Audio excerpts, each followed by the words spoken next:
Well, hello again. I feel Hello. like we've been here quite recently. Is this hmm week 3 now? No, Or this is 2 in week a 2. row? Okay. And are we here again next week? No. No, I thought we were, but we're not. Oh, well, tonight is going to be a great night because we are finally discussing a book that the majority of our book club had finished pretty early on in the month because of how easy and fun this one was to read. And not fun in the sense of it's a like fun content because it is quite jam-packed with drama.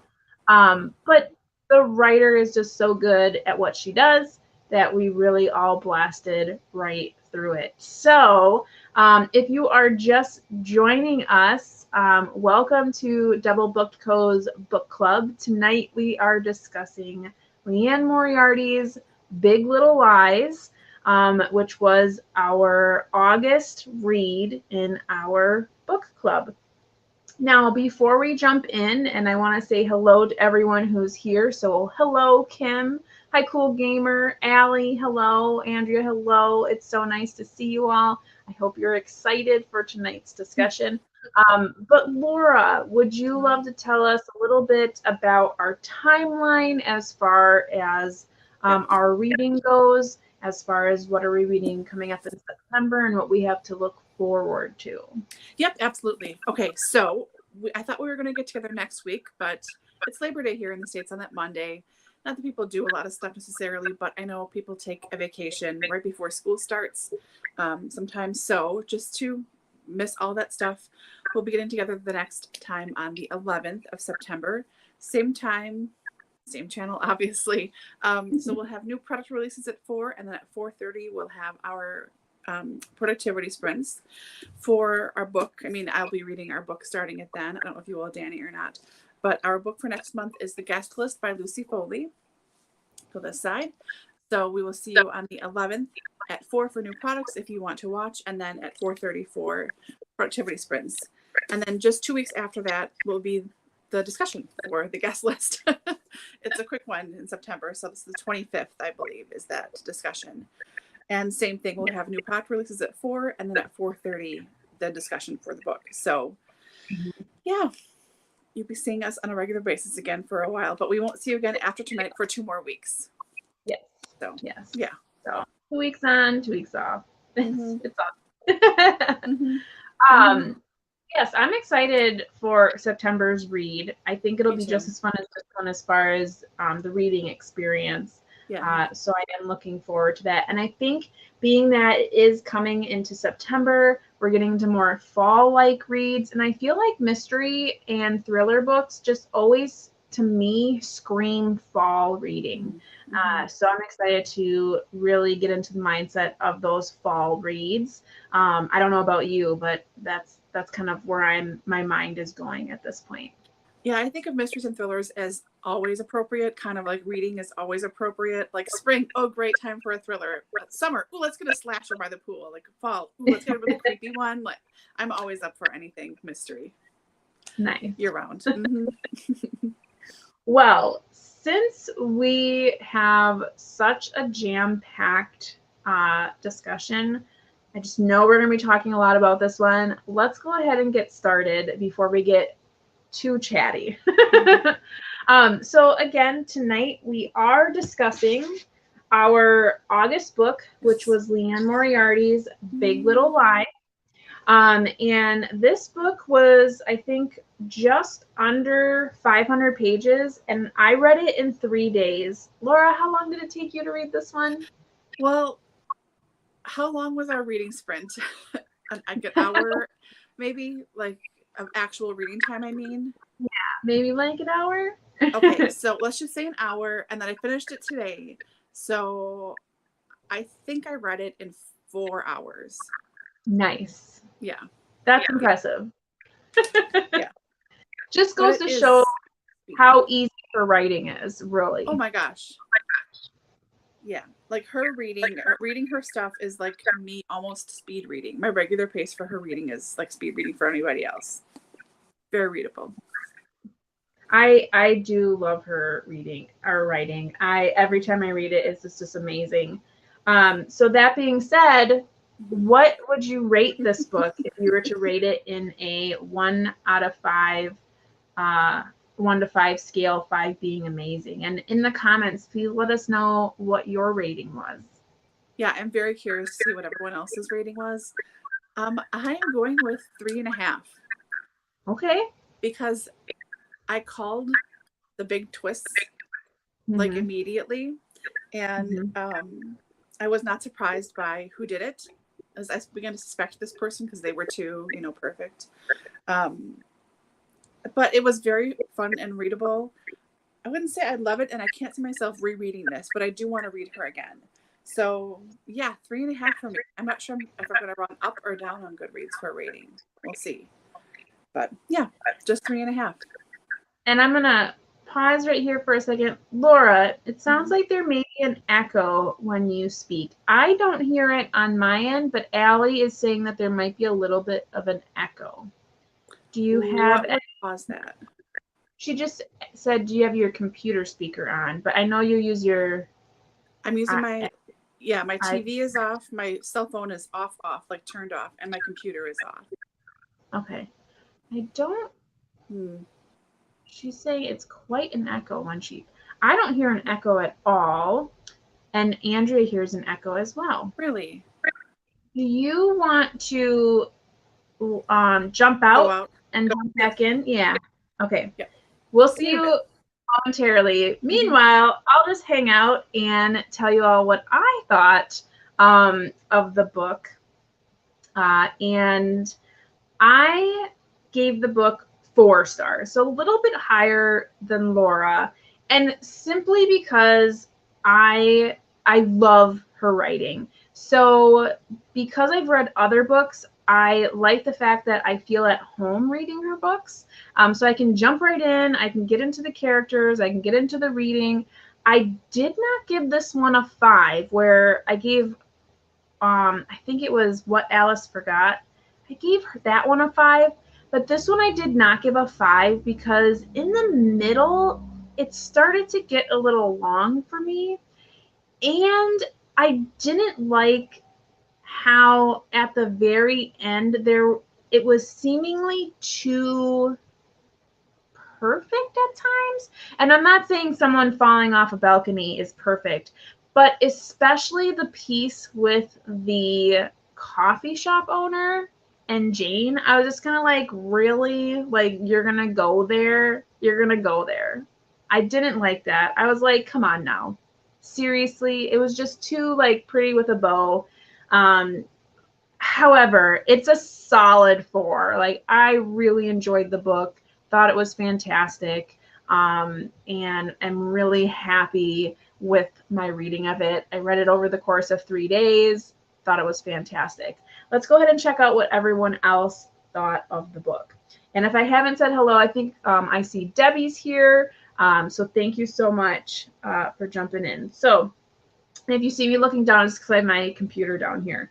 So it looks like Andrea gave it a 3.5, liked it, or 3.25. Do you want to go ahead and test your voice there, Miss Laura? Yeah, I'm hoping it's better. Yeah, I don't hear it at all. So hopefully if you are out in Streamland, let us know if there's an echo for Laura. I don't hear an echo, and I don't think that's because I'm in the studio with her, but let us know. Let's see here. And Kim gave 4 stars, so Kim and I gave the same. And let's see, Allie.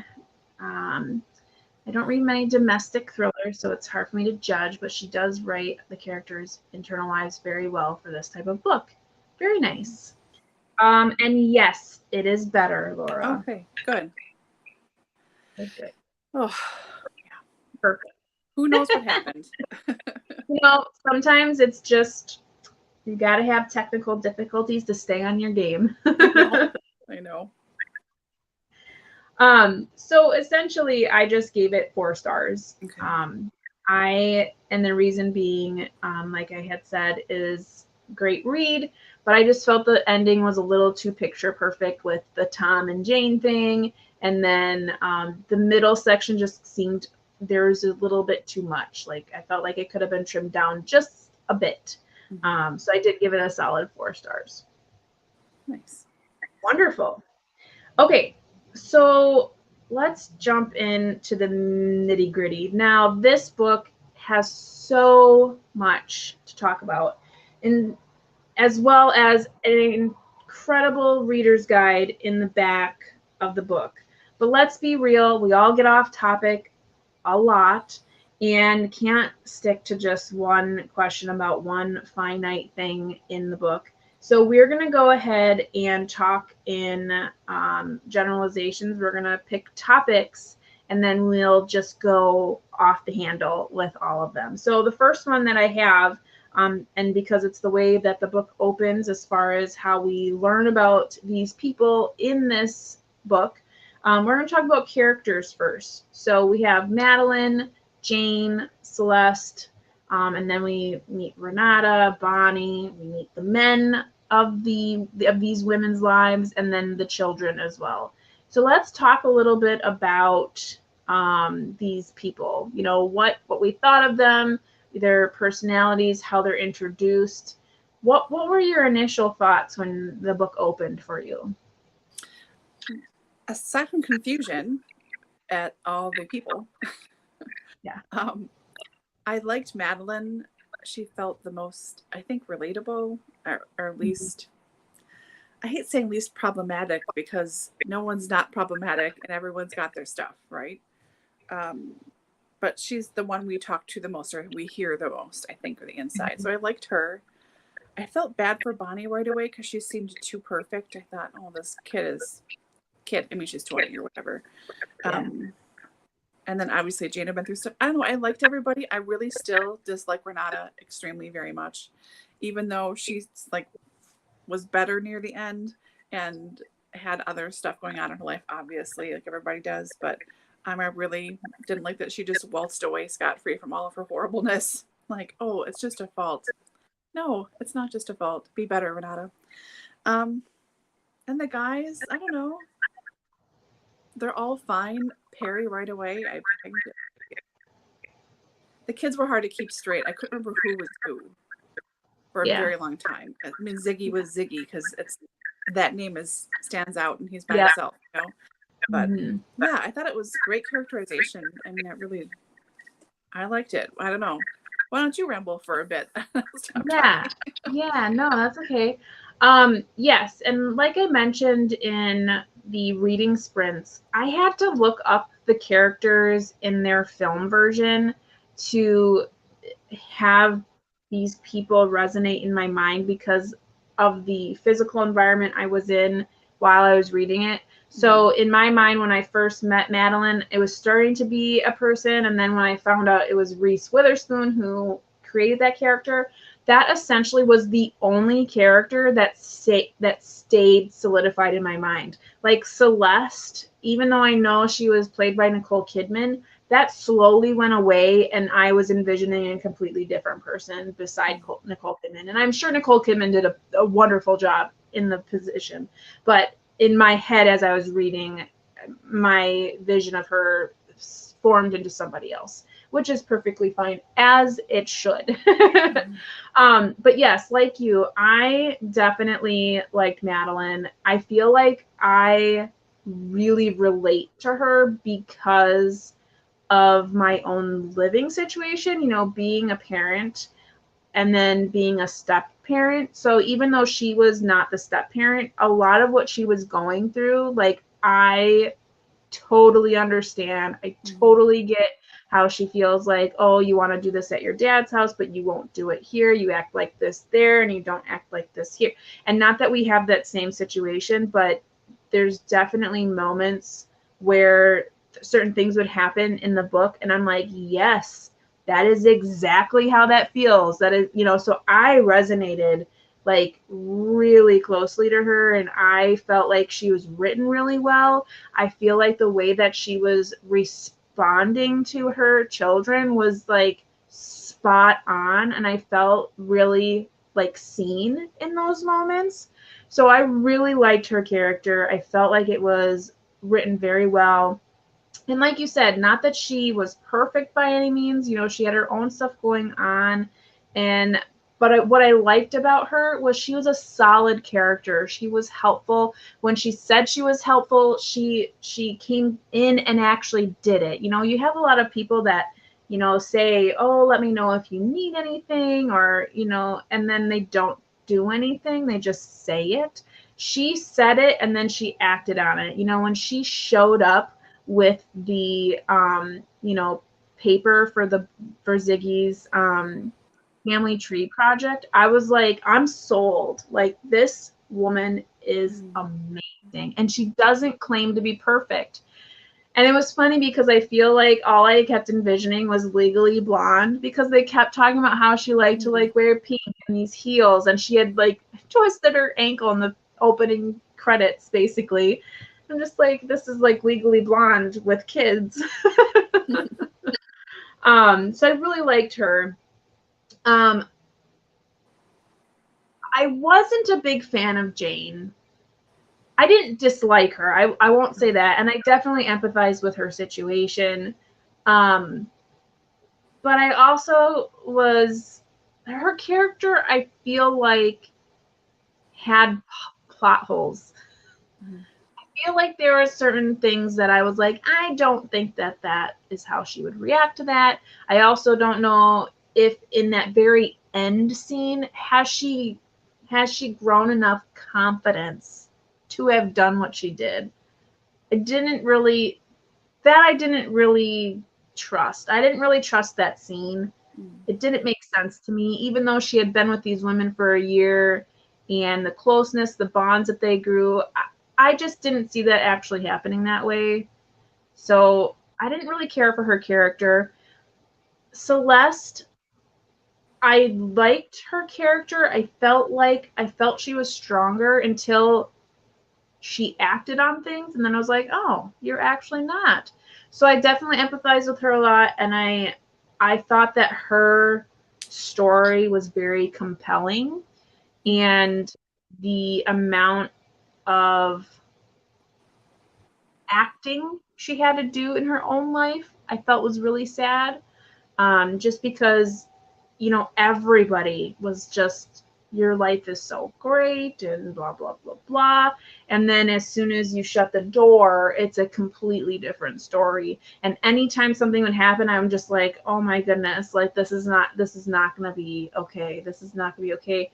And it was so, and domestic thriller, Allie, you had mentioned that, like, that is exactly what you would call this. I've never really heard that term before. I don't read a lot of that kind of reading, but this was, yeah, definitely that.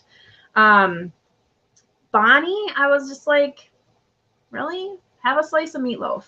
I'm not interested in your weird, like, she just was very hippie to me, and I just don't do hippies. I'm just like, whatever, you annoy me, because she was the other half of that parental situation that wasn't working, that was making Madeline's life a little bit hectic. So I didn't really care for her until the end. I was like, brava. And then it all made sense, like you said. Like, it was a little bit too perfect. So that I liked how that had that little bit of a twist there. The men, I don't even remember any of them except for Perry, obviously. And I guess the husband, what was his name? Bill? Whose husband? Madeline's husband. Oh, that was Ed. Ed. There we go. Ed. Yeah, he was whatever. He was there. And then the children, yeah. Ziggy, the twins, and then Amabella. And you don't forget that name because you hear it like 25 times, and oh, it's French, and it's not Annabella, it's Amabella. Who cares? But that's so telling of Renata's character, that she would name her daughter that and have to keep saying, oh, it's French. Yes. That's so Renata. I mean, yeah. You know, I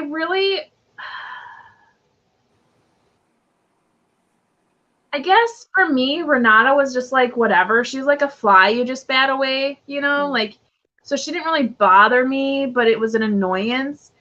And I feel like she redeemed herself in the end because she was the first one to say, I didn't see anything. Mm-hmm. So I felt like that one moment was like a complete redemption because even as it was happening, she was like, wait, what? Like, what? Did you just seriously do that? Instead of being what we assumed, which is this like power hungry woman who, this, that, and the other thing. So I don't know. I didn't mind her too much. And I think that really holds true to the whole, we can't assume what happens or what's going on. It's, I think, just total domination on the mama bear thing. She was just not having the fact that her kid was getting abused.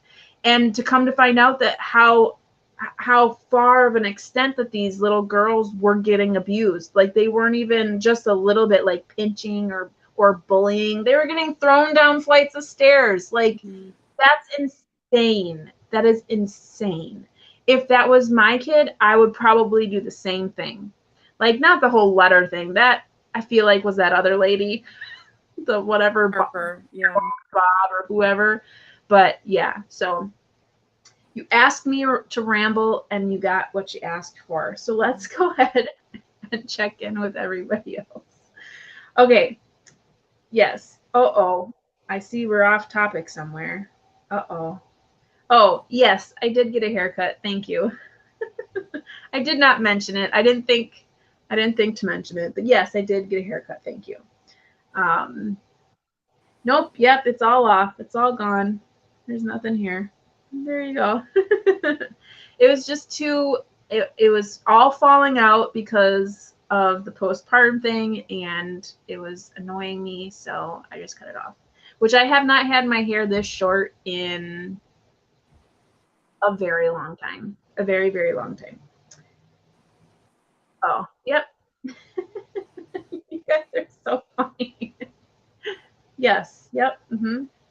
We are very off topic. So let's jump back in. Okay. So, Allie, I like that each of the characters felt distinct, and while perhaps at more extreme end of their types, they all felt like real people. Absolutely. Yeah. Did you, Laura, find anything to feel unreal in any of the characters? No, I mean, I run into people that are like every single one of these types of people throughout my life, working career, in high school, for teachers. I mean, anything. Everyone felt very real. And I think because I have always read so much as a little kid, and I've always been a very good observer. I'm an only child and very often the only kid in any situation. When I was a kid, it was always all the adults and then me. I really watch people and I can pick up really, really quickly who's damaged, who is not. If they're really showy and really angry about something, it's never about the thing they're really angry about. It's something else happening, which is why I don't like Renata. I don't feel like she redeemed herself enough, almost, but not quite. Anyways, so yeah, I really did like all of them, and they all did feel real. But yeah. Okay. So for Madeline, it looks like really liked her. Allie says she is a person who could be easy to dismiss as superficial because of her focus on material things, or as being OTT. Over the top. There we go. Look at you, girl. But she is a fierce ally and a solid person. Yes, I think a lot of people, that's that assumption again, is looking from the outside, just kind of first impressions even. And like when she's drinking champagne at breakfast or something, or she really realistically just always wants to drink champagne, let's be real.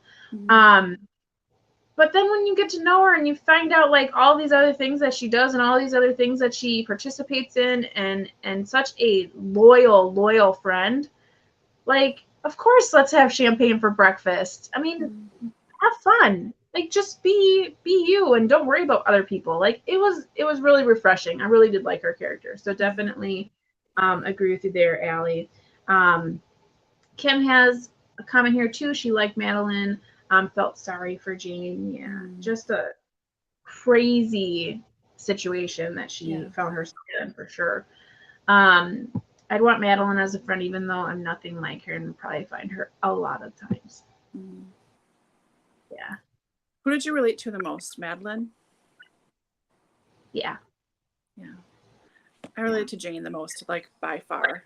I really sure. felt super similar to her. Sure. I can see that. Like, not that, I mean, I agree. Mm-hmm. Mm-hmm. Yeah. No, and I think with my whole life situation and everything else, and like how little comments and one thing can screw up your entire life, and you don't realize how much it's screwing up your entire life until you get out of it. That's extremely believable. That's 100% my life. I mean, sure. Yeah. So you need to start going to coffee shops. I would love to meet Tom. Are you kidding me? Yeah. Stop going through the drive-through and just go in. I know. There you go. There you go. I think yeah. Anyhow. Hi, Cheryl. Andrea has here. She writes great characters. She really does. Here we go. Here we go, Laura. You ready for this one? Uh-oh. Could not stand Renata. Even if you truly believed a young child was bullying your child, her treatment of Ziggy was not acceptable. We're not talking about teenagers bullying each other here. Yeah, right. I do agree with that. I do agree. And I don't think it should have been in front of the children. It should have been, if anything, like, it should just have been between the parents. And they should have done better inquiry of it. Instead, they just kept going after him, like, in a sense, like, oh, I have a teacher's assistant now to watch him. Well, why don't you watch all of the kids? Because you don't know if it's him. And clearly they're not watching them well enough because it was still happening because you're only watching certain kids. Just didn't make any sense. So yes, I do agree with that. And quite frankly, from experience, like not with my own family, but from knowing other parents who have had teenagers or middle school kids be bullied through cyberbullying and all this other fun stuff that we have to deal with nowadays, the schools actually don't do anything. Mm-hmm.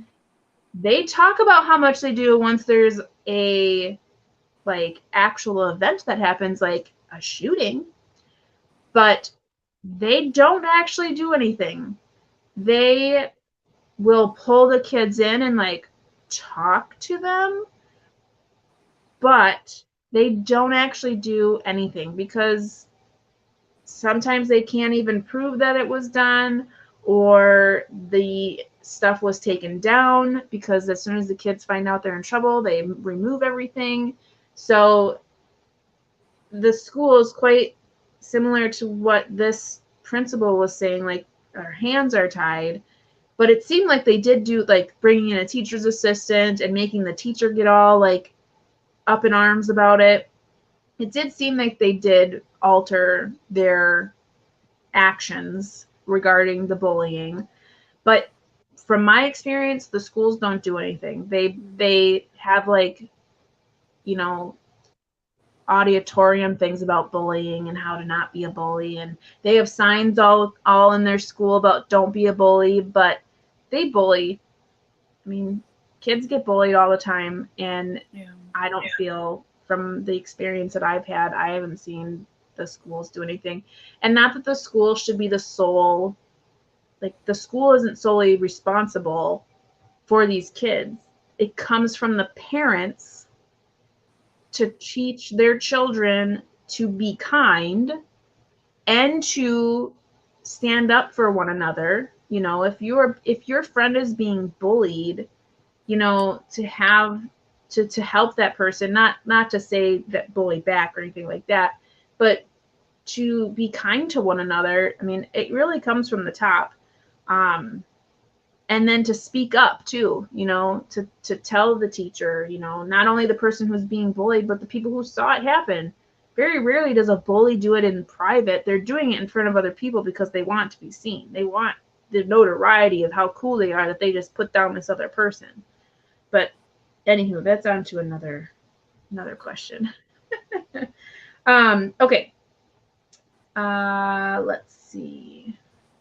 This regarding to the comment you had made, Laura. Do you mean relate in the sense that you feel you are the most like her? Mm-hmm. And I think both here, Andrea too. Favorite was Jane.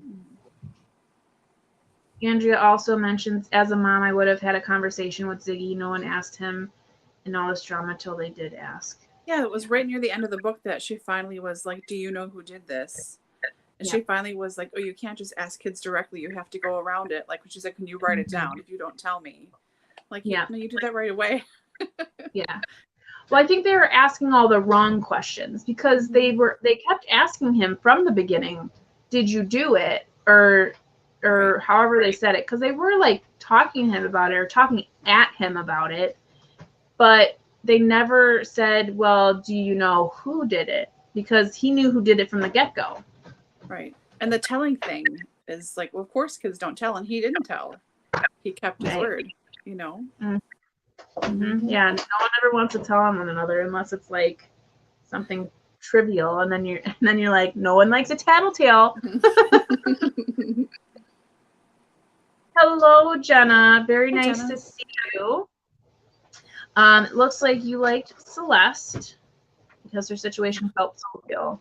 Tom is probably one of my favorite characters. He's the only one who didn't care about the crap everyone dished out. Yeah. Thank God. And I like that he was so sweet. Like, he was just so nice. Mm-hmm. He really was. Yeah, he can tell that Jane's not eating. He can tell that, you know, she's struggling. She's a single mom. So there's always free things for her to taste and make sure Ziggy eats too. And yeah. Mm-hmm. Yeah. And that's why at the very end, I really didn't like that. It's like, oh, he does like women and he likes her and now they're together. I was just like, really? Mm-hmm. Like, it wouldn't have bothered me if he turned out to be straight, but couldn't he just be a nice person? Why does it have to always be like, oh, now it's perfect because she got to know this guy and felt so safe with him and all these things, and because of her past trauma, now it's no big deal because they're besties now, and now she can date him, so she feels like she's got her confidence back without actually having to worry about it. Mm-hmm. Really? It's a book. It is too easy. It is a book. That's why it happens. Yeah. Yeah. So from what Allie's heard from bullying in the UK, it's very individual dependent teacher rather than institution dependent. Yeah, I could see that. Mm-hmm. I would hope that as a teacher, if you see something, you would nip it in the bud, as opposed to just letting it go on, mm-hmm. Or pushing it forward onto somebody else. But yeah. Oh, here we go. Former teacher in the house. So thank you for your comment already. Felt the kids are far kinder to each other, especially kids with disabilities, than we were back. Yeah. Kids were kept separate and were other. So sad. Yes, I would say, I think, so first of all, it is no secret that I am very afraid of youths. Mm-hmm. Teenagers scare me. Like when I'm out walking and stuff, I think I'm more afraid of teenagers than I am of like full adults when I'm out like trying to ride my bike or something, because they don't care and they don't fear anything. And I feel like if I were to be beat up at any point in life, it's gonna be by some teenagers. Like that's my fear. That and raptors. So yeah, I mean, both very rational fears. Yes. Yes. And one or two of them could potentially happen to me. So, the raptors are really bad up there. Oh, yeah. I know. But I feel like the teenagers that I have met and got to know, they seem a hell of a lot nicer than kids that I went to high school with. Like, I feel like when I was in high school, people were mean just to be mean. Like, and not everybody. And I was not a popular kid. But you always knew the popular kids that were so nice, even though they were popular, which is saying something about the fact that the majority you felt were jerks, because they usually were. They were just mean because they could be mean. They were rich, or they were great athletes, or whatever they were that made them popular, made them more confident than the rest of the group. And you just knew that you were less than, and they made you feel that way, however that may be. I mean, I used to have people just bully me for sitting on the wrong seat on the bus, like too close to them, because they were popular and I was not. So, I mean, from the kids that I've known and like seen, I do feel like I'm like, I can't imagine them being like that. But again, I'm also in my 30s, and I could just be seeing their nice side. You never know.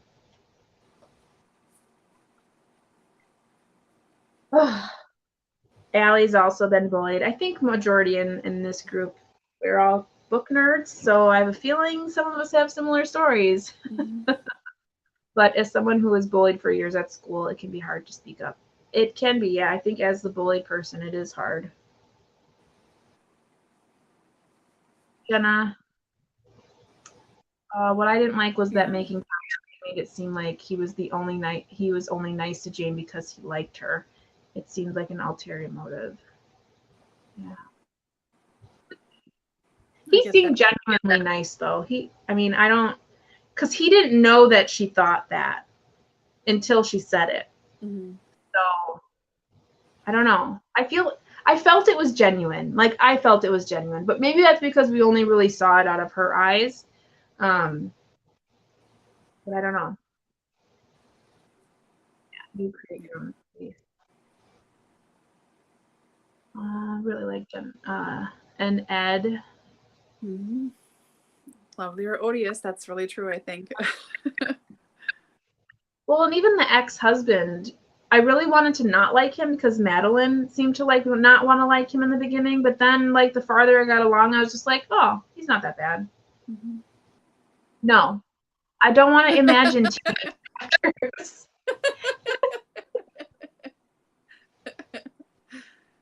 No fear, Allie. No fear in those teenage actors. They're the worst. Yeah, cool head and Perry, very opposite, obviously. Yeah, nothing cool about Perry, that is for sure.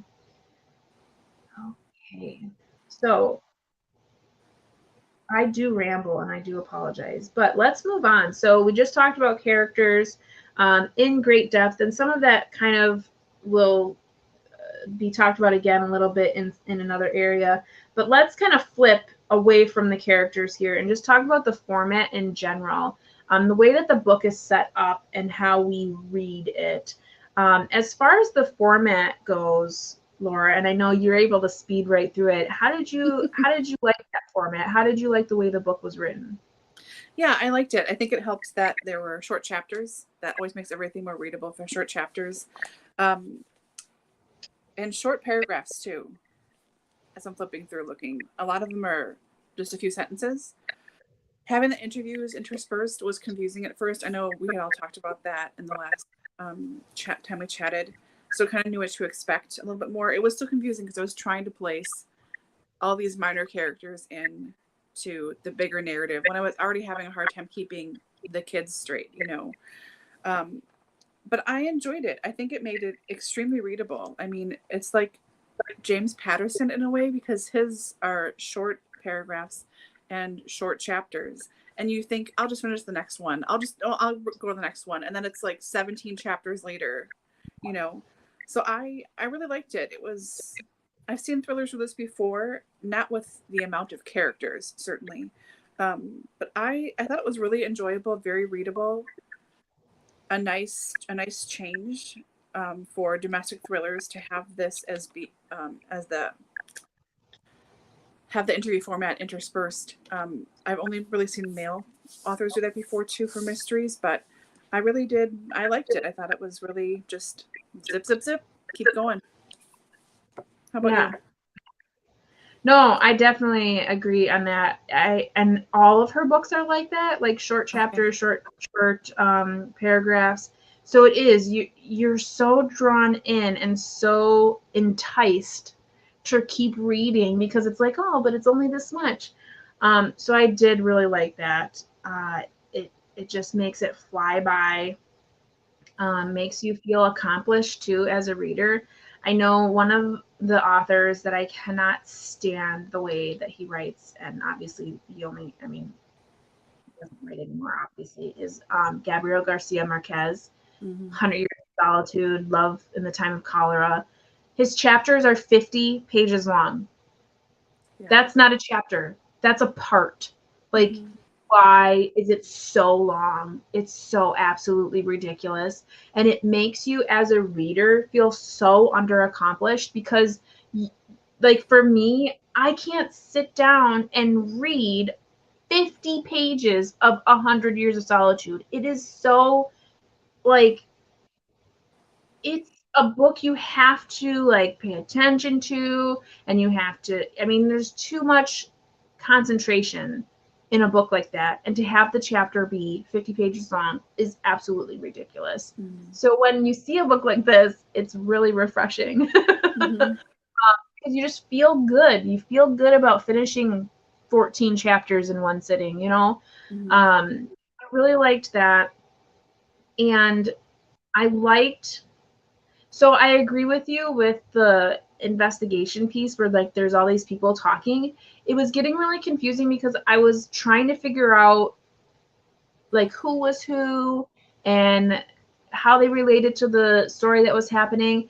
And when I realized that none of the main characters were part of those investigations, then I just kind of flippantly read them. I was just like, okay, this is like side chatter. Because when I was reading, like, the first couple times, I was, like, expecting to, like, find clues in there or something like that. And when I finally figured out that it was all people that did not matter, they weren't part of the core story, then it was much simpler to get through. So I agree. In the beginning, it was like, how does this go along with the story? Am I supposed to be paying attention to this? Is there anything that I'm supposed to see here that is going to help me understand the book or try to figure out what's happening? And realistically, it wasn't. It was just like adding fuel to a lot of fires that were happening. So I did like it in the end, because then it started to get a little comical with a few of their, like, oh, she was drunk, and then the next person was like, she was not drunk, you know, that kind of thing. So I did like it in the end. But yes, very odd in the very beginning. So but I also liked, and I feel like every time I read a book like this where there are so many characters, I like when the author decides to split up the perspectives so that you see it from all sides. So I did like that. I really did like how we weren't just getting observations from any of these characters. We were in all three of these women's heads. So I did really like that a lot. And I liked that you still felt like Madeline was the main character or main focus, because we heard from her more. So yeah, I thought the format was just fine. Let's see what everyone else has to say here.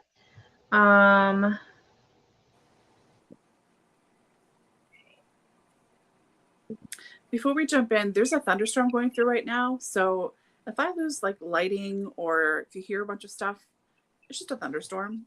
It's really dark outside. Here too, but not quite. It's been looking like a storm all day, but hasn't really done anything. Yeah, it's very dark outside right now. So just as a heads up, don't be alarmed if the light goes off. Sounds good. Okay, so Jenna here didn't understand why the first chapter was from the perspective of the elderly woman. Don't think we heard from her again, except what happened to her. Yeah. She was just there to have a touch point, I think, as someone outside the school to still involve the her daughter, who does the hair and everything, because she donated to the school and she cuts Jane's hair. She's the one who figures out the knits. She's like a step removed from the parasites that are the other parents that you kind of get to know a little bit, that are a part of that interview process. She's on the outside of the school, so she still sees everything and knows people, but not them. So she gets the perspective, but not really. So it sort of sets you up, I think, for how the book is going to run, how she's going to bring in perspectives, not just the main three or the other, like Bonnie and then all the men, but then the kids and then the parents' kids, like Stu and all the other people too. Like you hear about them, and so it's just a little extra swing of people to bring you into the school. Well, and I liked that because it was written backwards essentially. So we were introduced to the main event right off the bat, but then we worked backwards, or we went back and moved forward towards that point in time. I liked that it wasn't from anyone else's perspective, like anyone that we were already reading's perspective, because I feel like I would have felt like it was like weighted on that person's perspective. So I like that it was like a completely different party, someone who wasn't actually there but just saw the aftermath of all of it. So I was okay with it. I was okay with that. Yes. Yep. You got it. We totally understand. We get you. Allie thinks it was odd too. Allie thinks a lot of things are odd though, so I don't know. We need a level of your spectrum of odd. Oh, poor Allie. I was giving her the Mickey. Yeah, that's right. You got it. I learned to be the same. Cheryl says, very readable, but too many characters. Yeah, that's a lot of people. It is a lot of people. I think because I've read the whole thing, like we finished it. I feel like at this point, like now I'm okay with it. But maybe in the middle there, I felt like I was confused. But yeah, the middle was confusing for me as well. I was like, because it kept bogging down, and it kept bloating out, and the timeline slowed down a lot. You're getting individual days for chapters at a time. You know, think, okay, come on, are we gonna get sworn? And all of a sudden, it, like jumps right before the trivia night. You know, so that was really confusing for me too. That's when I stopped reading. It was like, yeah. Sort of. Yeah, sure. I don't really like a new chapter every other page, but it's also annoying to have a nice stopping point. Yes. Yeah, some of the chapters were quite short. They were like 3 pages long, like one full page, like front and back, and then half of a page. Right. Which I actually kind of like those. I'm like, good. Just give us, like, you just slipped in like a piece of information and you slipped back out, and we're back to where we were. So speaking of chapters, always want chapters, but the perfect length depends on the type of book. Short chapters support the pace of thrillers. Yeah, absolutely. They totally do. Sounds like everybody is storming. Jenna says, I'm getting grumpy with multiple perspectives because the majority of the books I've read this year have had that format. Sure. Yeah. It does feel like a cop-out. It feels like a cop-out. It does. Can you extrapolate that a little bit, Laura, and maybe Jenna, I don't want to speak for you. I feel like that's a cop-out. I'm very interested in that perspective. It's another way to manipulate the reader intentionally if it doesn't make sense for the story or the style of writing for me. So let's talk about Gone Girl for a second. I hate this book. It's a very unpopular opinion. I get it. But because there's so much emotional manipulation and back and forth, and I don't remember, quite frankly, how many characters there were or how complex that part of the story was. I remember the two, like the husband and wife, and what a-holes they were. And the back and forth about different perspectives, and like you have a big twist and then look, another big twist and a big twist. So it's multiple perspectives in that way because it keeps shifting constantly with these two back and forths all the time. It was totally manipulation. I wasn't invested in their marriage or their story. They both seemed like jerks from the outset to me. And I think a lot of authors do this. It's the last maybe 10, 15 years or so, the multiple perspective, switch a chapter, switch a perspective thing is popular. That's popular now. And the time jump is popular, back and forth in time, from the present day to whatever event is in the past, typically World War II is really popular. So like those things are really popular writing things right now. So they pop up constantly, and it does seem like a cop out. It's not an original idea. It's extremely popular, like having a headless woman on a book or the back of a woman on a book for covers, same kind of thing. It just seems sort of lazy. Okay. You know, like, oh, look, everyone else is doing it and you're doing it too. Oh, wow, how revolutionary. You know? Okay. Like, ooh, maroon for fall. What a revolutionary idea, color scheme, you know? I mean, that's what it feels like to me. I don't know. Hey, get funky and add some goldenrod yellow in there. I don't know. Mustard might be a little bit much for me. Forest green. I don't know. Oh, yeah. Well, thank you for that. Yeah. I still liked it. I like the multiple perspectives. I like what's popular. No, and I liked this too. This was really great, but it can be a total crutch. If you, and not to put you on the spot here, but if you were to say what would be a better format for this book, what would you think would be better than having multiple perspectives in a book like this? I think this works perfectly for a book like this. It can work great in this type of thriller where it's female focused, so you have the other people around it, and such a large cast of characters. I think it's great. When it's just 2 characters and you're not getting a lot more, or it's just 3 characters or 2 couples, you know, that's too much of a cop out. It seems like, okay, bring in more people or just make it a traditional story. You don't have to have all these multiple viewpoints all the time. It doesn't make it new and edgy or more interesting. It just seems like a cop out. Okay. So yeah, is it like, so when you're talking about like the 2 characters, are you saying like cop out in the sense that their one perspective is underdeveloped because they keep swapping back and forth? Is that what you're saying? Not necessarily, though. I've read books like that too, especially with mysteries. If it's a back and forth between 2 people, and I read more mysteries than thrillers, for distinction for everybody else. So it feels like a cop-out because they're stretching out the character development by having these jumps back and forth. Like, this conversation, this development could have been 15 pages, not 100 pages. And you're ramping up and alluding all these things or ending on a cliffhanger to get you to read the next chapters to get to the next time this character comes back again, you know?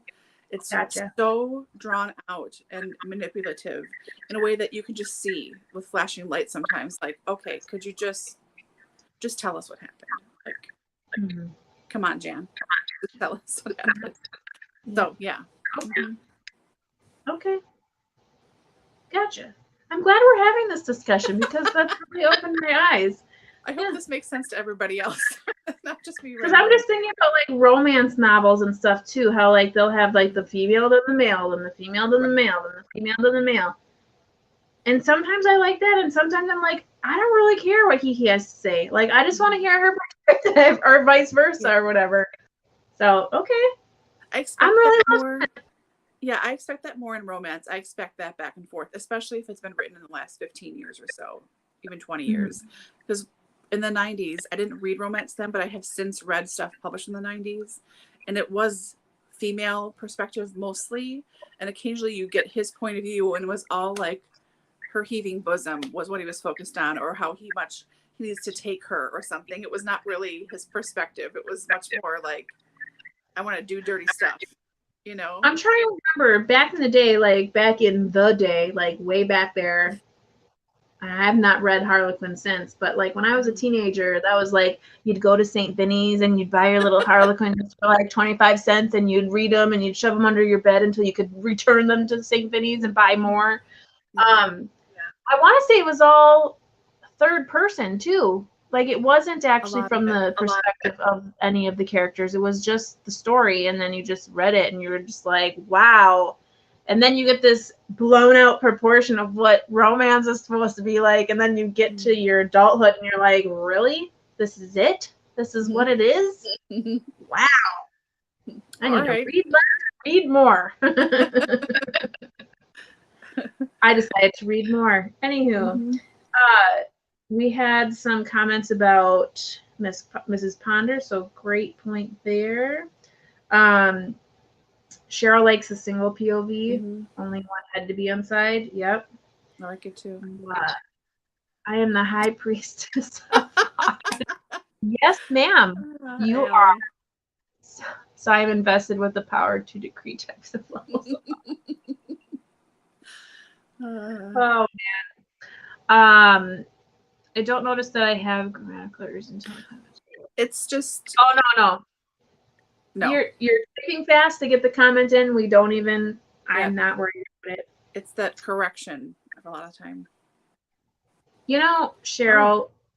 From what I hear, you've also got pie. So. Oh. No rain and pie. So. Do you want rain or do you want to send some pie over here and we'll send some rain over there? Yeah, I'm okay with that exchange. Yeah. Here you go. You didn't like Gone Girl either. Oh, someone else. Thank you. Yeah. It's all good. Okay, so for Jenna, cop out meant writer doesn't know how to write a whole book and build tension with one single perspective. It seems like a trope lacking skill. Yep. Yeah. Just tell us what you mean. Yep. Okay. We have another one. So we got a whole full room of Gone Girl. And I have not read Gone Girl, but I have read her Dark Places, which literally killed a little bit of my soul. Oh. That book was so crazy. The amount of abuse to animals and people, that was a thriller. And I was just like, I don't think I read these kinds of books because this is sick.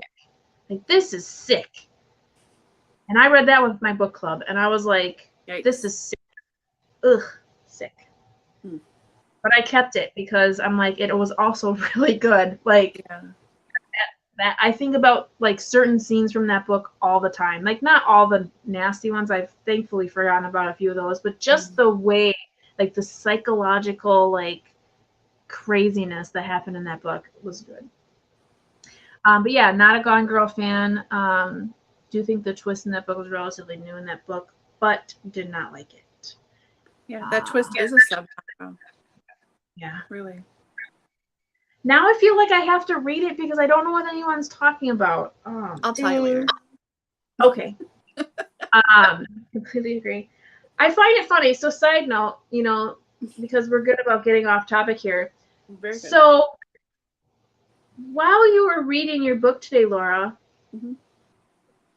so everyone else knows, she was texting me the whole time trying to confirm her theories of the book.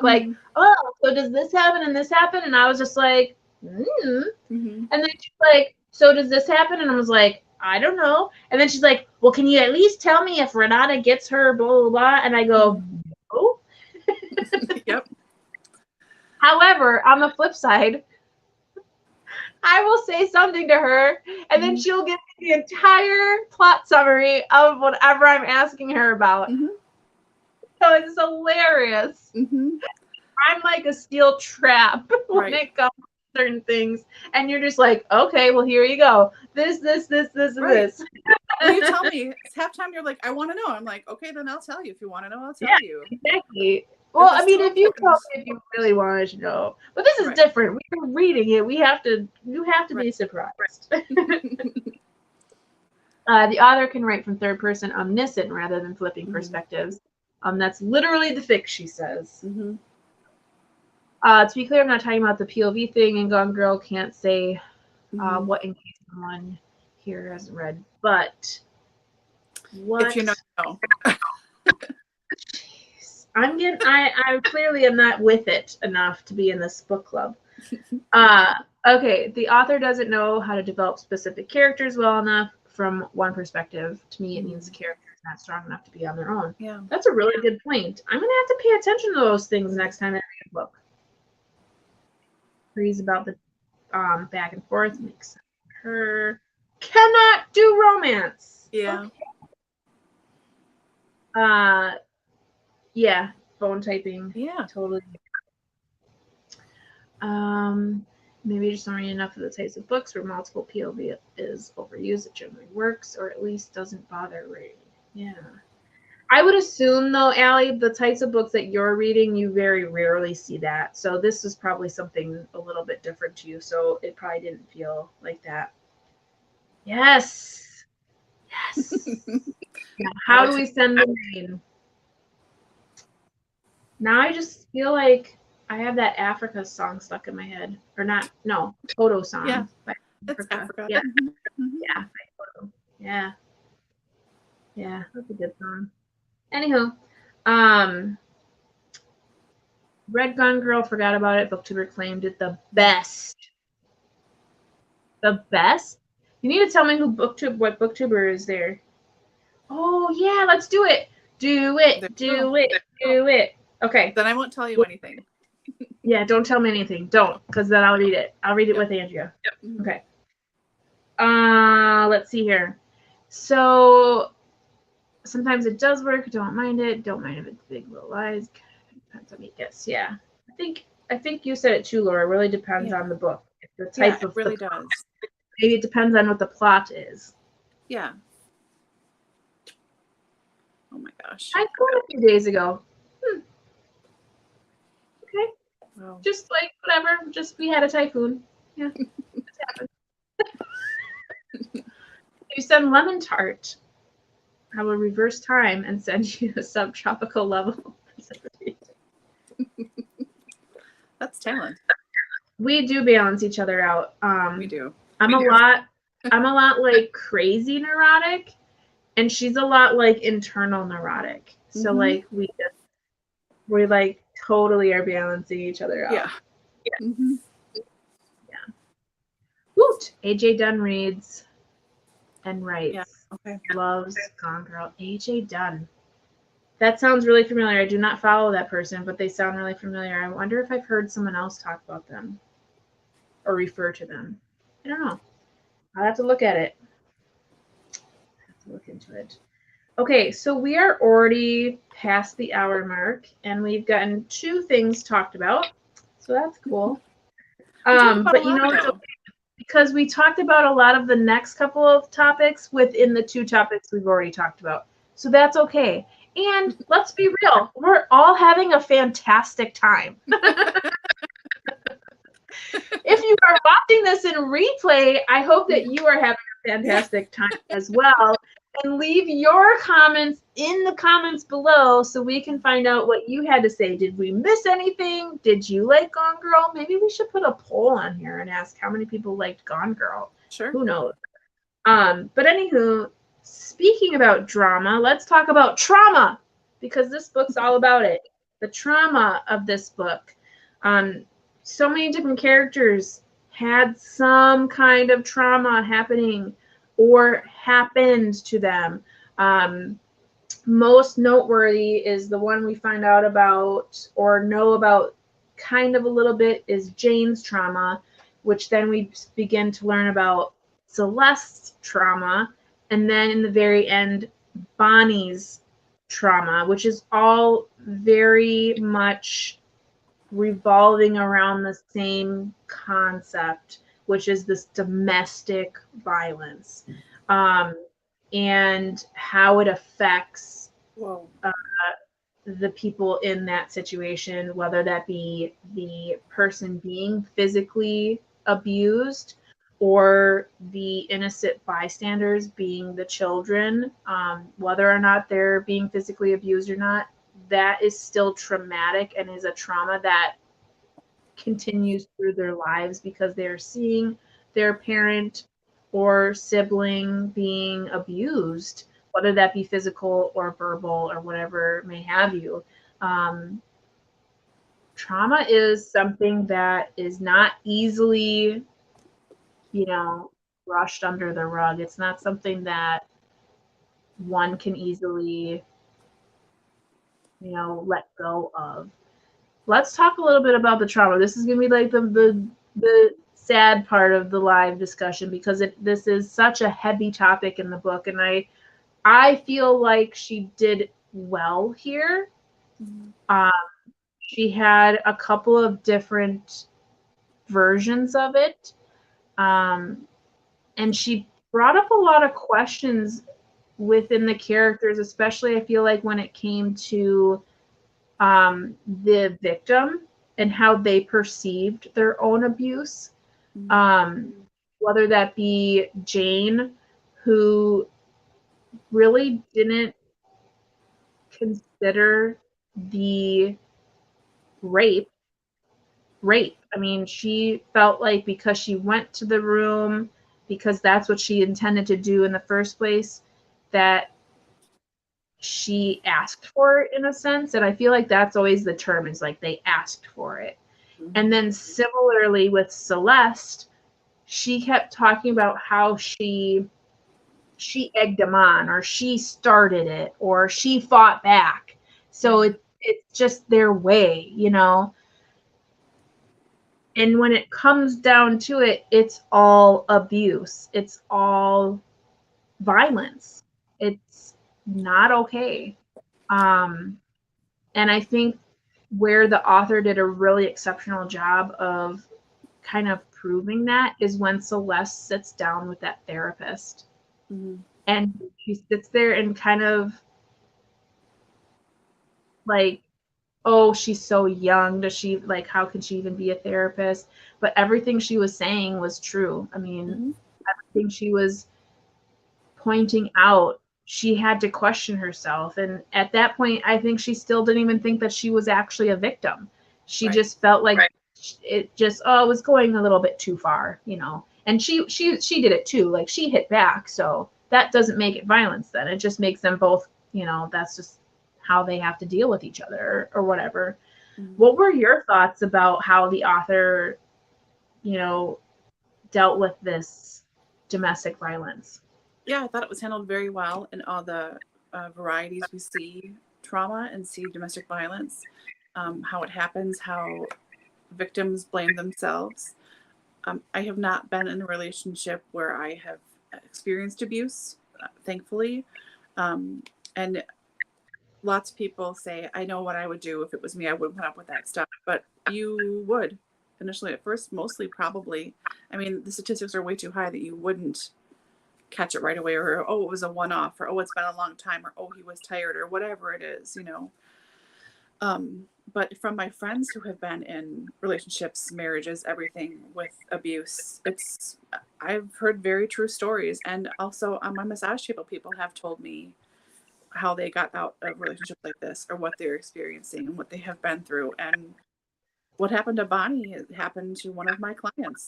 You know, I mean, it's very common, and everyone feels alone. And the thing, I think that's true for trauma in any regard, whether it's domestic violence or anything else to do that's traumatic for you. You feel like you're alone, but you really aren't. When you feel the most alone is when there's the most people can relate to you about something, you know, like when you're depressed, you are suicidal. I mean, I have been there multiple times, and I realize now once I get out of it, or I talk to people more, I'm so not alone. Lots of people have been in that position before too. So it's not all cut and dried, and there are always little things that are different. Of course, every situation is different, but this felt so true to everything I have seen and heard, and then also read and watched about domestic violence. You know, a couple of years ago when I did the BookTube prize, I had to read a book about domestic violence. I forget the name right now, but it was so excellent. And I didn't want to read this book, like so many BookTube prize books, because they're so depressing. But it was really eye-opening and very well done. And statistically, that was the most shocking thing, I think, is the percentages. I knew it was a lot and it was prevalent, but the amount of prevalence was the shocking part to me. And that was really interesting as well, to kind of get that. So I think she did a great job. I mean, it really feels real. Mm-hmm. I know, and however it reacts makes sense to the people that they are too. Right. Yeah. And I think for me, when I was reading this and I was understanding these characters and the positions that they were in. I think it was when Celeste was kind of expressing or sharing the first time it had happened and the surprise that she had, but also like how she like talked her way out of it, like that it was like it was just whatever. It made me think like, well, what would I do? Like if that happened to me, if my husband did something physical to me, how would I react? Right. And in all honesty, I feel like I would be so shocked that I would literally be like, that's never happened before. This has to just be like, that's crazy. Like, and not that I would, and I obviously, like you said, you sit there and you think like, oh, well, this is what I would do. But I don't think I would do anything. Like, I feel like I would, because I feel like I'd be so shocked because one, like Celeste said, it never happened before. He's a great guy. Look how nice he is and everything. That I just, because it's so inconceivable to me. You know, it's so inconceivable because I mean, I would never think that he would do that ever. And I feel like that's how she felt. So I feel like because you just can't imagine, like, why would that happen? I think that's why the victim goes to that place of, it's me. It's me. It's my fault. So it made sense to me, and it scared me, quite frankly, because I was like, wow. So I think it's reading and keeping an open mind about these kinds of books and identifying those things that, like, I need to better prepare myself. And not that it would happen, but again, you need to better prepare yourself. You can't assume that nothing in the entire world would happen. I in a million years never thought that I was going to have a child that would have a life altering disease. Like, she's going to have this for the rest of her life. I never thought that was going to happen. I thought I was going to have this, you know, nuclear family where we were just going to be happy and all get go. And here I'm in my late 30s, finally having children, and this is what happened. So not in a million years did I ever think that was going to happen. So I think in reading this, and again, not that I think that my husband would ever do that, but again, if you don't think of these things and think like, what would you do?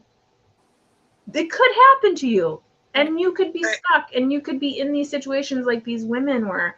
And even with the situation with Jane, which I found to be so unreal. It was so unreal. And the amount of psychological trauma that caused her, and then to have a product of that happen within Ziggy, to have him there, and then to have affected her enough to believe that because he was a product of that he also was going to be evil in a sense. I loved that the bully was who he was, because it's not genetic. But I don't know if it's genetic or not, but because it's seen, it's within the home, it's perceived as an okay thing. And every time Celeste was like, oh, they don't know, I was like, oh boy, you are so wrong. You are so wrong. I mean, you know, I'm very much, I feel people's energy. Like, me too. Energy is a big thing with me.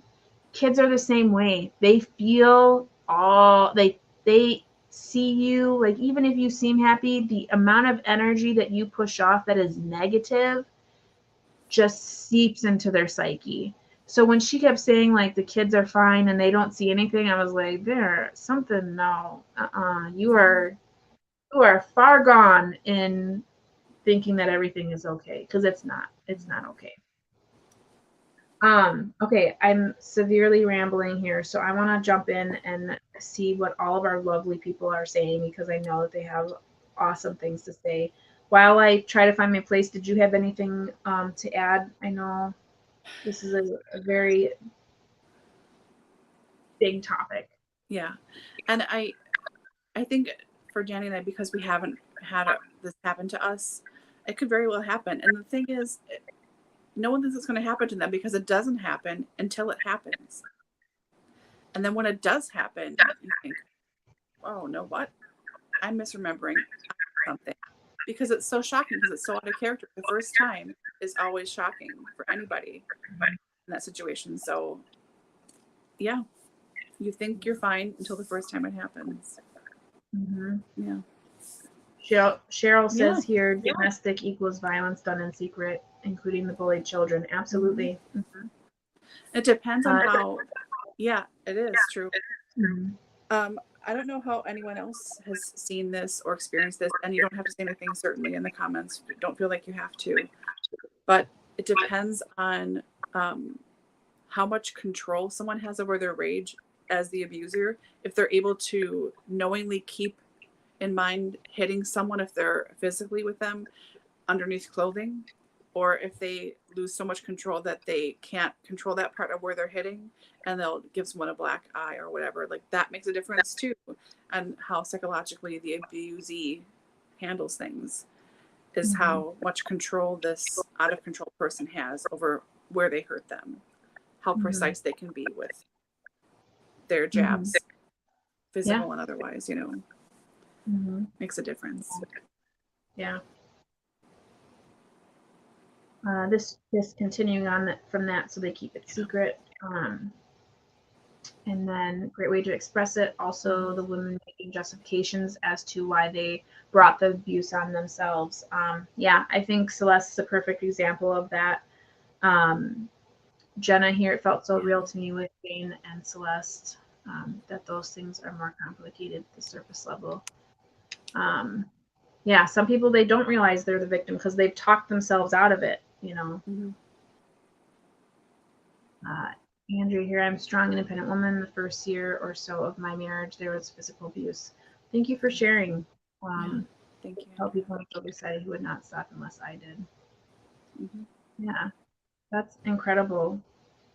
And thank you for sharing. That's not something that is easily done. It's easier to see yourself as an abuser participating in or as someone inviting it than to let others see you as weak and broken or injured. And I definitely think that's changed a little bit over time. I think today, people are a little bit more open to expressing that they need help.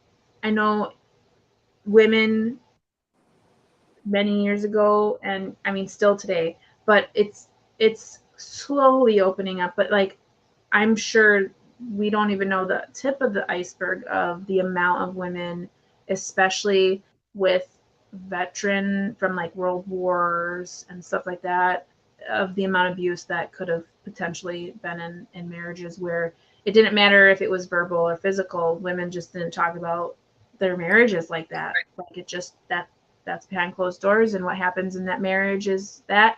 And with divorce not being an option, you just dealt with it, Right.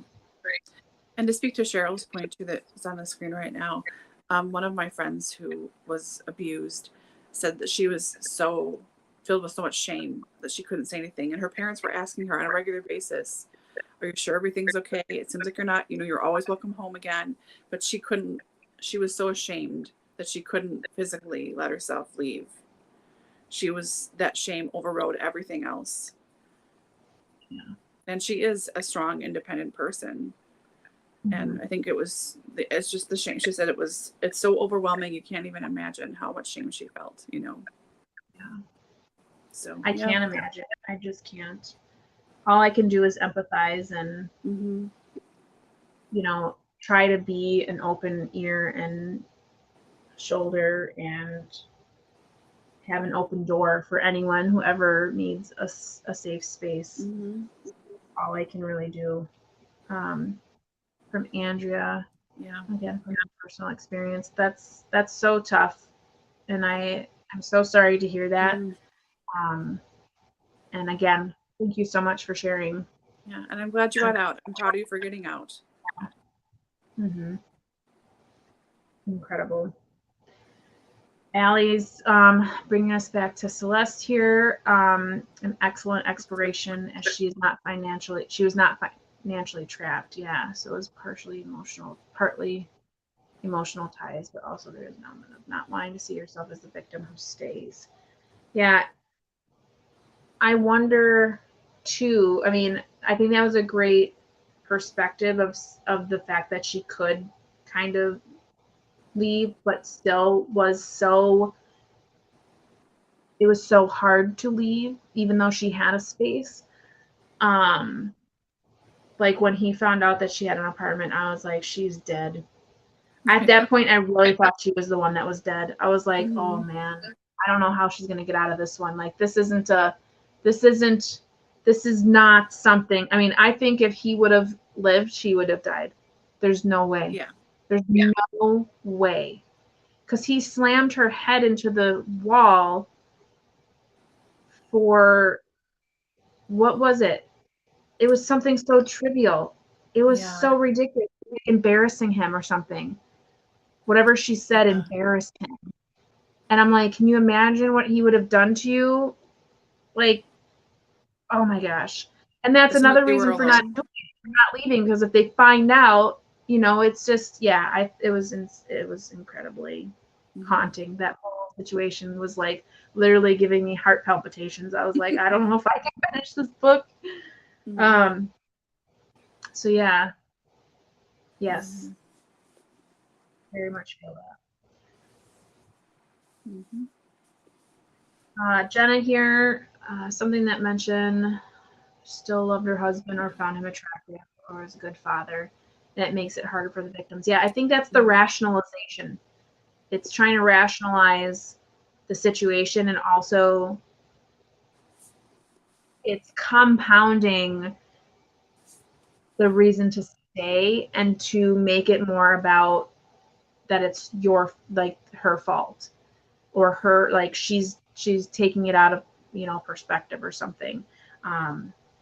So it definitely wrote very well, or read very well. You have another experience here talking to her. She'll make so much more complex than just leave. Yeah. I not to get too off topic, but while I was pregnant, I had the app called What to Expect When You're Expecting, and there are community forums on there. And when you put in your birth month, you basically are part of a community forum that is everyone who's going to give birth in the month that you are due. And so you'd have random stuff in there. People would be asking questions, be like, oh, when are you having your baby shower? Or, oh, this is happening to me. You know, so it's just a bunch of like experience stuff. And every so often there would be posts in there from women who are having a hard time with their spouses. Some were just trivial things, some were abusive things. And the amount of people who would respond to those posts with just very superficially, just like, I would leave my husband if he ever did that, and I would do this and I would do that, or the just leave thing really irritated me, because it's like that keyboard, like you're a keyboard fighter. You're just going into everything and just putting it out there and being like, just leave him and all these kinds of things. I'm like, first of all, you don't even know these people.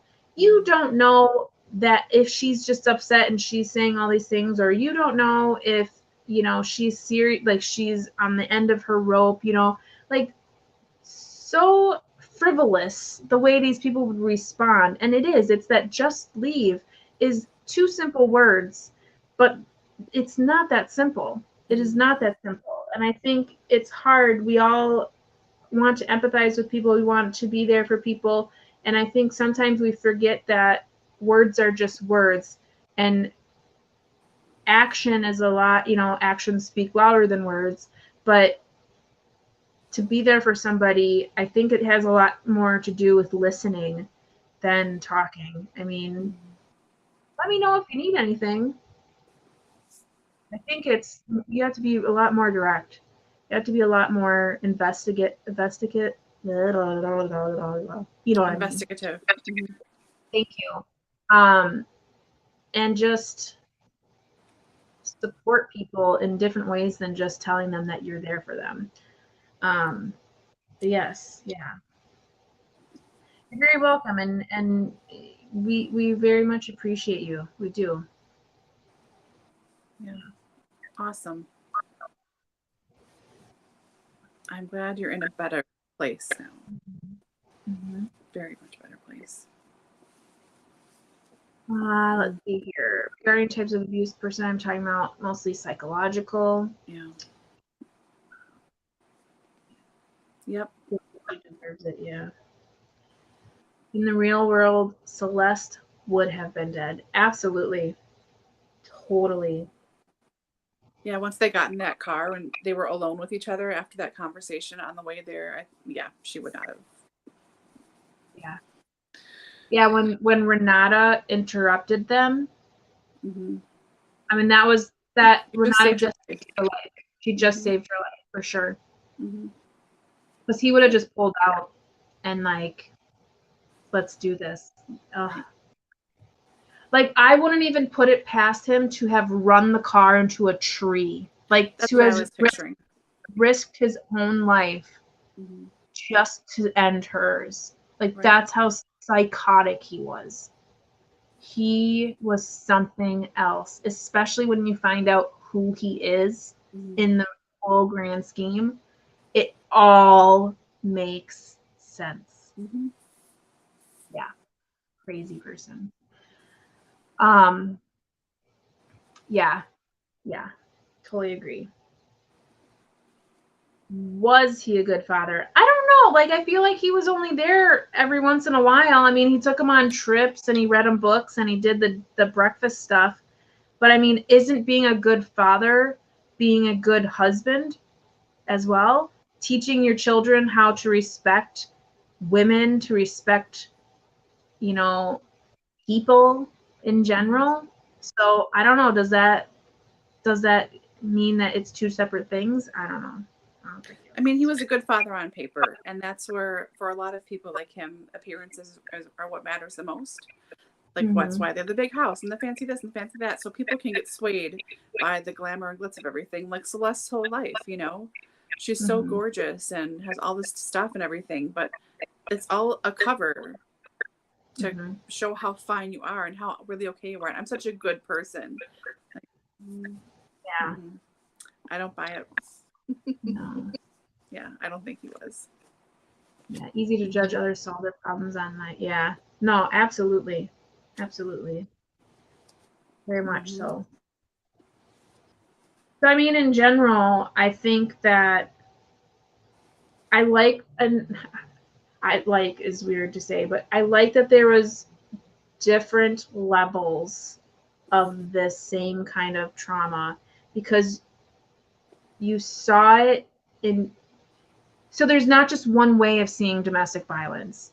There's not one way of seeing violence from people. And I think within the end, having Bonnie having that background and having that trauma in her own life just shows how many people can be affected, and even a small group of people. I mean, look at 3 people in this very small group, this small community. It could happen to anyone. It could literally happen to anyone. So, yeah, I felt like it was dealt with pretty well. So, yeah. So, thank you everyone for your participation in that question and your experiences and whatnot. Thank you so much for sharing. I feel like we talked about this one a couple of times, so I don't know we have to spend too much time on it. We're already to an hour and a half, so I don't want to keep everyone too long. I know everyone has their own things to do. But as far as bullying as a whole, and we talked about this when we were talking about characters, how does this book handle it? Any continued thoughts or additional thoughts there, Laura? Not really. I mean, it made sense that Perry was bullied as a kid, It was like, well, yeah, sure. I mean, Michael. What's that saying? Hurt people hurt people. I think that can apply to any situation, physical, mental, emotional, whatever. So I think it handles it realistically in a lot of ways, just like the trauma. But I don't know. I think it's interesting that none of the bullies really get help for it.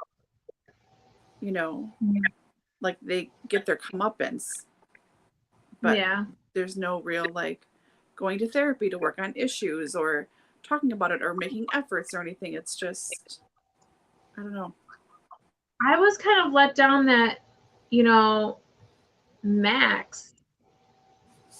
Yeah, like, what happened there with was Max? nothing said about like what was going to be done with him. Like, not that I'm saying like, oh, the school needs to expel him or anything like that, but like I was waiting for Celeste to say like to start therapy with these boys, like both of them, not just Max, both of them. One, because their father just, you know, got pushed off of a balcony. Oops, spoiler alert. But the fact that because they're in a household, we don't want to see that cycle like we saw with Bonnie, you know, so, or with Perry. We don't want another Perry in the world. I was kind of let down that nothing was mentioned with that. But I would hope, because Celeste sought therapy, that she would think that that would be a reasonable thing to start her children on. And I really liked that she was speaking out for for others. She was sharing her experience with others. I felt that was probably the moment where I was like, that was the most courageous thing she did, is telling her story, because that's like we've been talking about, like it's people feel so embarrassed by that. And I know that he's, you know, isn't in her life anymore completely, but it was nice that she did that, is doing that. So yeah, I'm really thrilled. I was so happy at the end. I actually said yes out loud when she had the man who's going to speak next after Celeste spoke. I thought, yes, it's not talked about enough, men that get abused. Yeah. So talking about women feeling shame, and it's more comfortable talking about now, or it's out in the open more now versus, you know, even 15, 20 years ago, more than that for sure, that to have a man come up and speak. I thought it was like, thank you for including this, because it doesn't just affect women. Yes. I also felt like throughout the book, as far as the bullying goes, like none of these parents felt like they were bullying each other. Right. Like They're all the whole book is all of them bullying each other. The blonde bobs. Like the whole point of like, oh, and those are the blonde bobs, and this is, they control the whole thing. And I'm thinking that they're talking about kids being bullied, because they're just setting up the whole structure of who bullies who and who it's okay to bully, because if you bully them, then you're not going to get, you know what I mean? Like everyone was bullying everyone. It's a vicious cycle that no one's stopping. Right. So yeah. Cheryl says here in the end, the bully got the help he needed. That was all that was said. Yeah. I just, yeah. I felt bad for Ed. He so badly wanted to like help Perry, like even though it was clear like who Perry was, he just being a human. And then when she was like pretty much telling him like you need to lie to the police, I was like, dang, Ed, just lie. Like it's not that big of a deal. And then like I paused and I was like, actually, in that case, I'd probably be afraid to lie to the police. So I'd just be like, no, she totally pushed him off the thing. It was Bonnie. No. But don't tell her it was me that said anything. Yeah. Can you be cool about this? Can you? Yeah. I know. Ed reminded me of a golden retriever a lot of the time. Like, yeah, so well-meaning, kind of a doofus occasionally, not always up on what's happening, but good-hearted. Yeah. Allie, did you all notice the epigraph? I hit you, now I have to kiss you, foreshadowing a major theme in the book. Yeah, and there was also, I think I had mentioned that before we started, before we were live, I had mentioned something like that. And then, yeah, what is that? Piriwi? How do you say the school name? Piriwi? I think it's Purewee, yeah. Yeah. Like their bullying policy. I was just like, Yeah. oh, there we go. Mm-hmm. But yeah, the schoolyard chant, you hit me, now you have to kiss me. Yeah. Yes, all the adults. Bullying, real thing. Yep. Lots of people never grow up. I think a lot of the times too, you see it here on BookTube sometimes, and not necessarily in certain circles, but sometimes constructive criticism is being labeled as constructive criticism, but it's actually bullying. There is a difference. Constructive criticism is not just criticism. It has to be constructive. It has to come from a place of wanting to, or not wanting to, but it has to come from a place of like no malice and no like, I'm only going to say this because I want to hurt you. Or, you know, it has to come from a place of like, oh, well, hey, you know, if you were to do this, maybe that would help. Like, not, I think you are crappy, so here's a little bit of constructive criticism. Yeah. No, that's not what constructive criticism is. It's not constructive. It's just criticism. That's bullying. It is bullying. Yep. So, yeah, I see it a lot, especially in, we all know, especially in social media, especially in the comments section. You know, whenever you get the whole, you know, or no offense, that's not, you mean offense. You never mean no offense. You always mean offense. Or with all due respect, no, it is lost its original appeal. You mean no respect is what you mean to say. Yeah. Yep. Absolutely. Yes. I'm just being honest. I'm trying to help you. It's just an excuse. It's all criticism. It's all just, it's like these, it's a mechanism to help yourself feel better about yourself. Because like you said earlier on, Laura, you know, when someone's all upset about something, they're usually not upset about the something. They're usually upset with something themselves, in themselves. Or the potential of revealing something about themselves that you've uncovered. Yeah.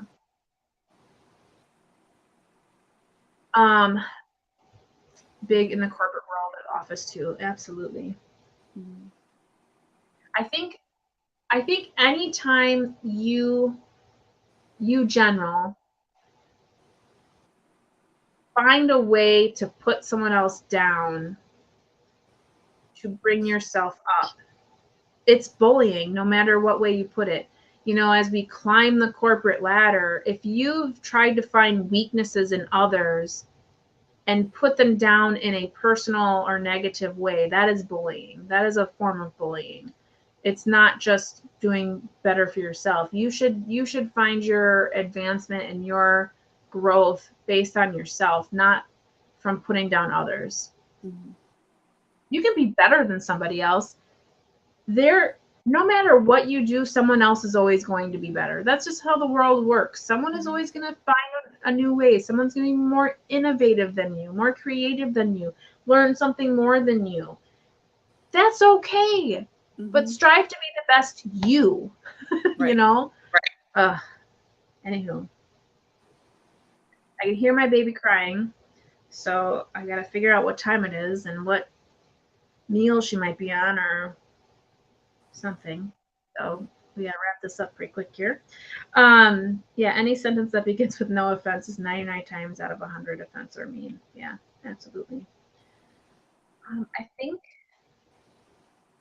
this next one I don't think we really need to talk about because we kind of talked about that throughout most of their topics. So we can skip that one. But does anyone else have anything else they wanted to cover regarding the character's plot or anything with the story? Anything that you really thought we were going to talk about and you're like, oh, can we quickly talk about this? Or what did you think about that? I felt like the part with the teenage daughter with her selling her virginity for world peace or whatever, that was incredibly over the top. I thought that was so dumb. I did not feel like it needed to be in the story. It made sense to me why she did it. I mean, I totally, it did, but 14-year-olds are clueless. I think they're so smart, and they're really not. So dumb.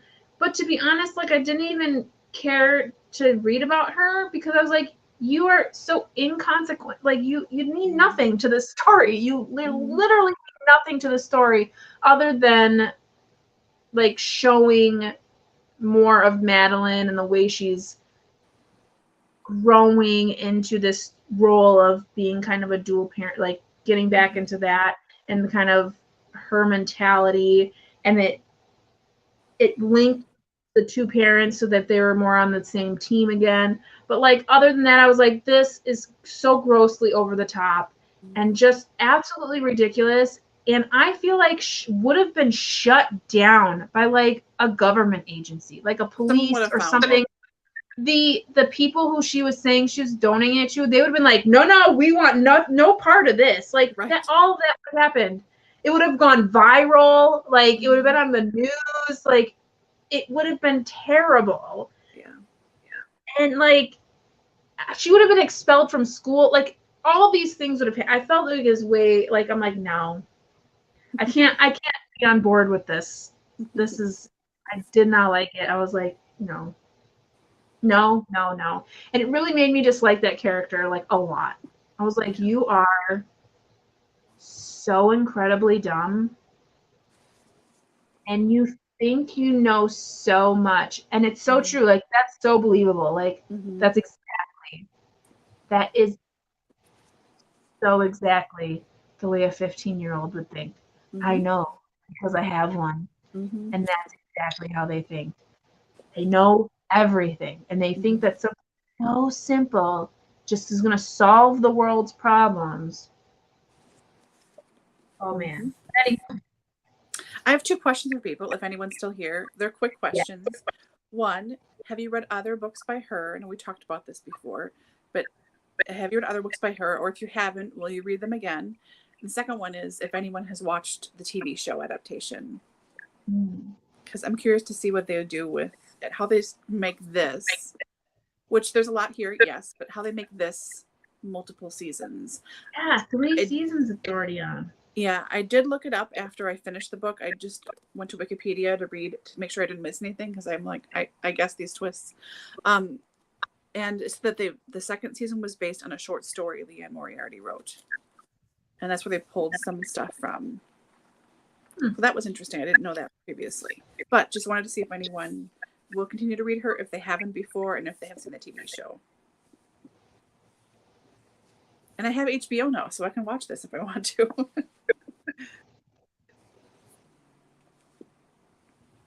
Yeah, it looks like we have some agreement on my teenager. While people are thinking, I'm gonna look up a trailer to the show and let's watch it together. Okay. I know, Dani, you have read her before this one. You've read 2 other ones of hers. I know you'll read her again because I know you like her a lot.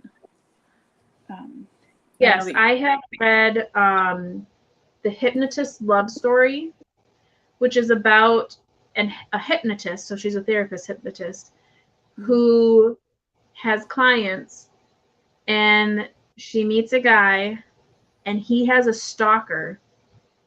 And then you get a different person's perspective, and it's the stalker's perspective. And that's all I'm going to say because I don't want to be any more spoilery. Right. But it's like crazy because you're like, are we seriously getting the stalker's perspective on this? And sometimes you're like, well, I mean, I guess I could see that. But I'm like, but also you're really crazy because I know what you did in the last chapter. And I don't know how you justify that with your actions. So can we get out of your head for a second? Because you're kind of creeping me out.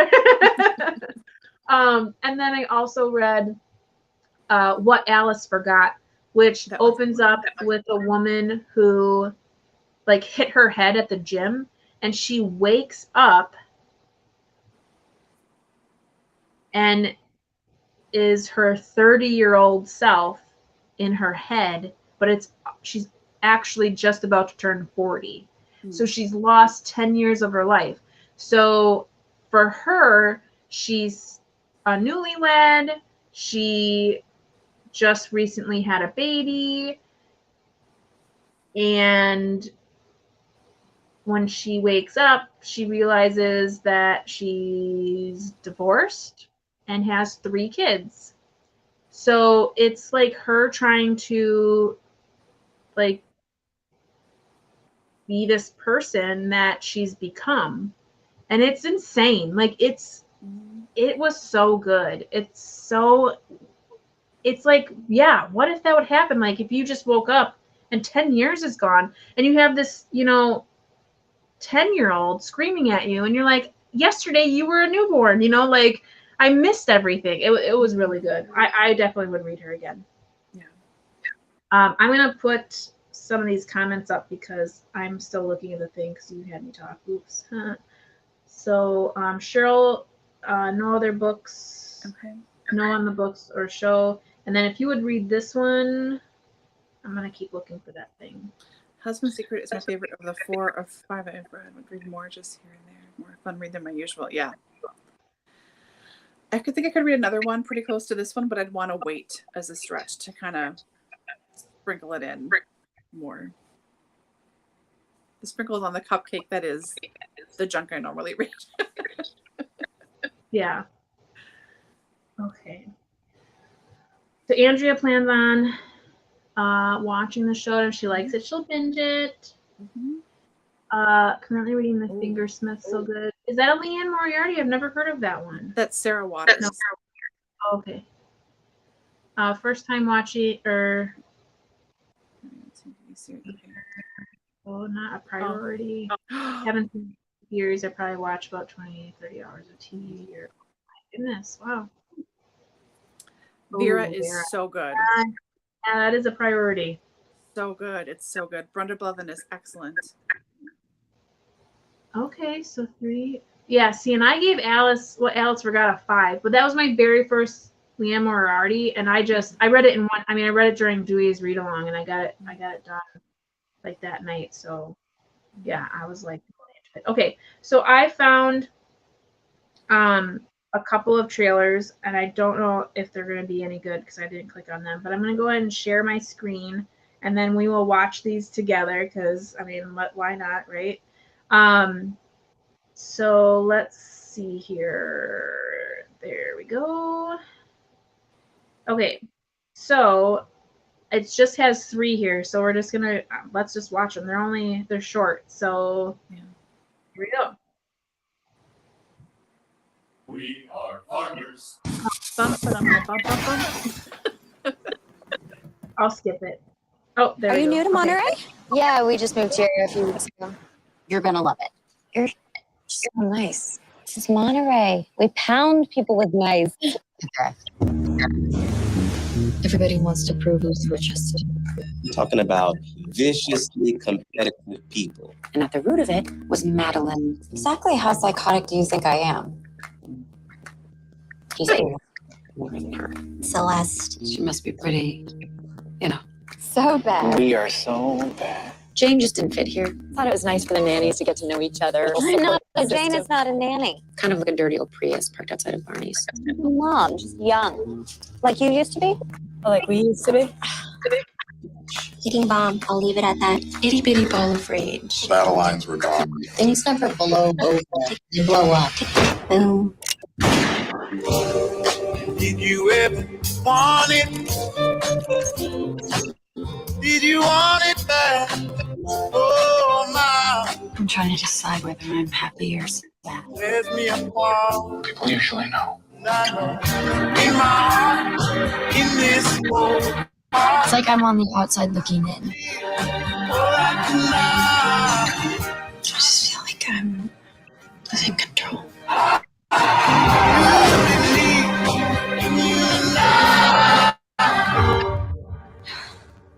So we're like seriously using the word murder?